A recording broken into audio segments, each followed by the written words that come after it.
Desiree, and I wish you all a very Merry Christmas. Today is the last day, day 25 of our series, and we are going to work on a 7x7 card base, and we are going to fill it up with layering dies by Honeybee. And I am using the Lovely Layers poinsettia and pine cone.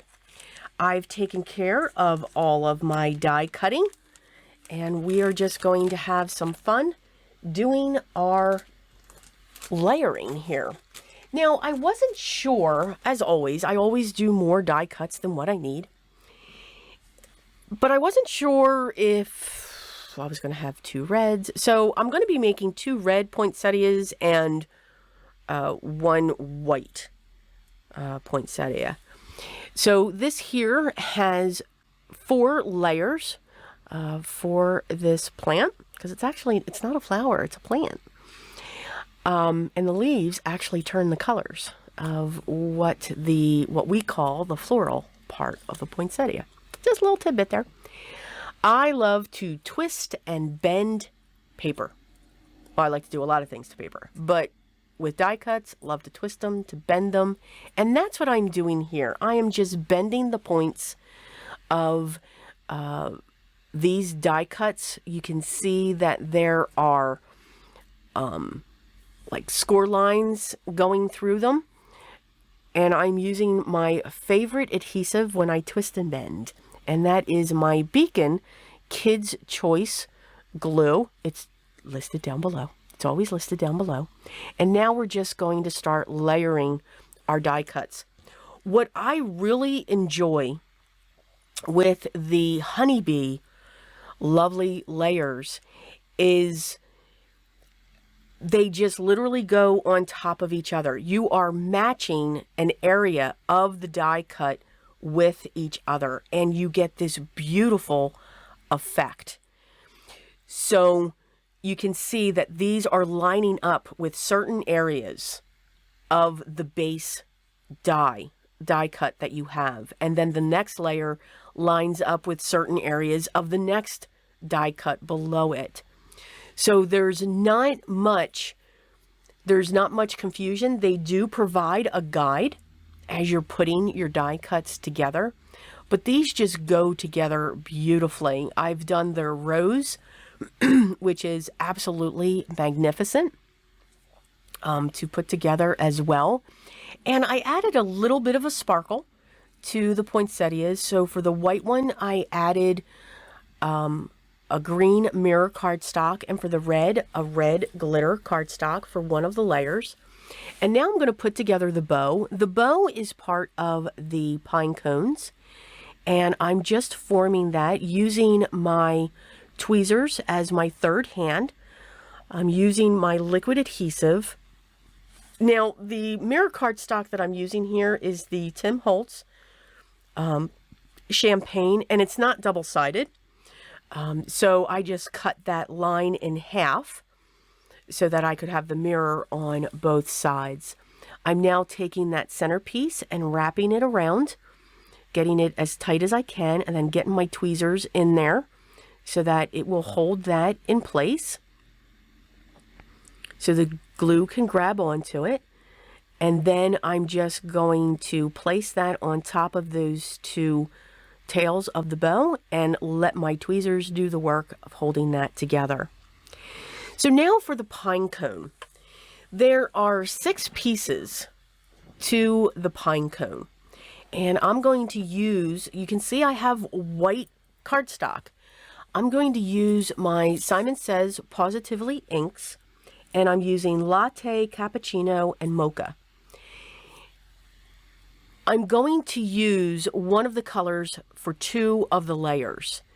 So for the very first layer, I'm making it very dark. I'm using all of that mocha. I'm making sure that I am saturating this paper to get the most out of that color. When I come to the second layer that I'm using with this color, I'm not coming in as heavy-handed. So I'm going to get 2 shades from this one ink. And that's the beauty of ink. It all depends on how much you put down. You can get different levels of concentration of that ink to get you different colors. For the next 2 layers, I'm going to be coming in with cappuccino. And for some reason, my camera is just having a heyday here. And I think it's me because I'm really pounding here and I shouldn't be. So I apologize that my camera is shaking. Doing the same thing, coming in with a heavy hand on the first layer with the new color, and then coming in with a lighter hand for that second layer that I'm using with that. Now, of course, I put my lid in the glue. So needed to make sure that was clean so that my ink pad lid didn't stick to the ink pad. That would have been fun.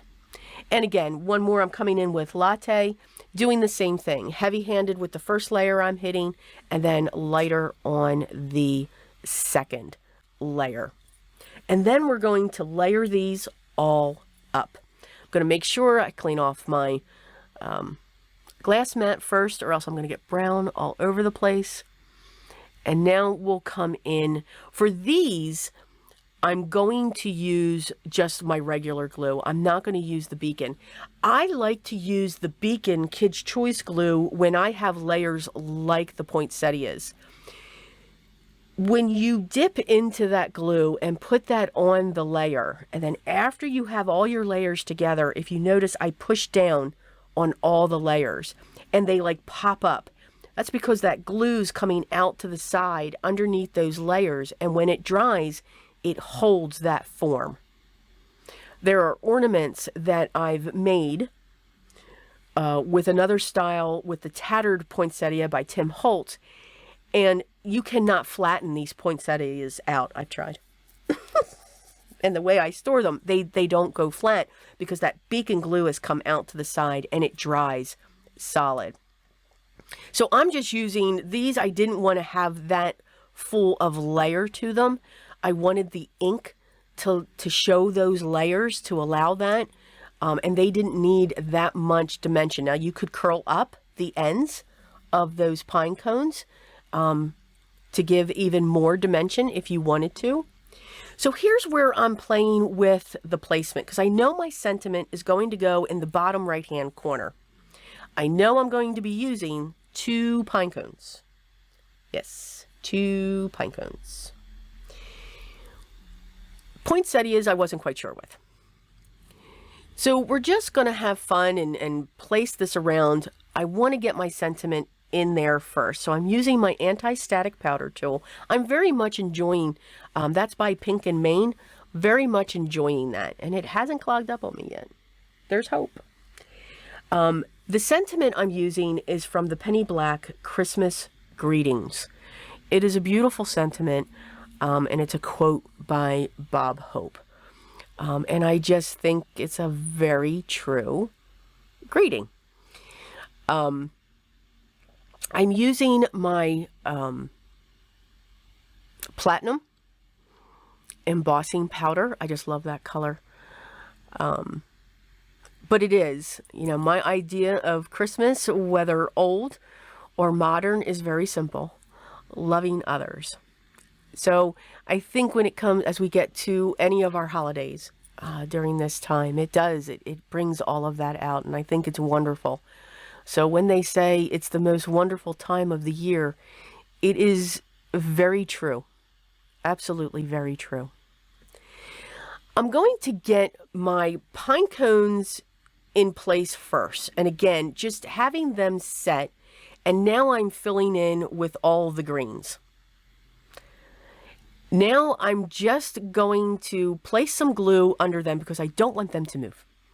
And now I'm just going to push them down. For those of you that have been here before, you know that when I do these layerings with the greens and florals and stuff like that, I don't glue the entire piece down. I like it when it's lifting up from the card. I think it adds dimension and interest. Yes, it makes it a little difficult to put it into the envelope if you're doing that, but this is not a card that I would mail. This is a card that I would definitely hand deliver. This is actually going to be a card that is home decor in my house. I actually set my cards up around my house, certain ones, and they add decoration to my house. We put a lot of work in these, absolutely, and I think they add a beautiful addition to the home decor. So you can see I'm just putting up these layers. I'm letting those poinsettias be up at the top. I only added 2, and then we have some bigger leaves coming in, and I've cut them from 2 different color of cardstocks as well. And I'm going to use that beacon glue after I get these glued together. I'm going to add that to the tips because it is a great glue to just put up underneath there and it'll grab.